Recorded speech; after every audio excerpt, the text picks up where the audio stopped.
आपल्या आयुष्यात काही माणसं अशी येतात की जी रक्ताचं नातं नसतानाही आपल्याला वाटतं हा तर माझा भाऊच आहे.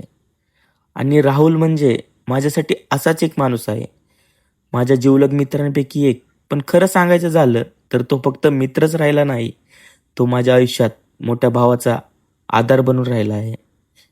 त्याचा वाढदिवस घरच्यांसारखा साजरा केला. तो माझ्या प्रत्येक अडचणीच्या वेळी सोबत उभा राहतो. कधी बोलून नाही, पण कधी फक्त खांद्यावरती हात ठेवून सांगतो, "अरे काळजी करू नको रे, मी आहे ना इथे." कधी काही प्रॉब्लेम आला तर मी पहिला कॉल यालाच करतो, कारण त्याच्या शब्दात जादू आहे. तो एवढंच म्हणेल, "अरे होईल रे सोप्पं, मी आहे ना." आणि माझं अर्ध टेन्शन इथेच संपतं.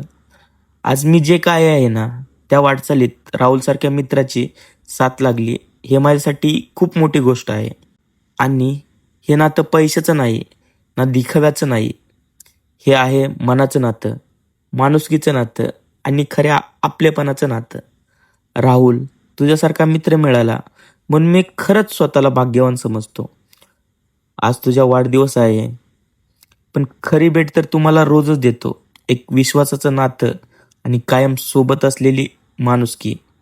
तुझ्यासारखे लोक आयुष्यात फार कमी भेटतात, पण जेव्हा भेटतात ना, तेव्हा आयुष्य खरंच सुंदर वाटायला लागतं.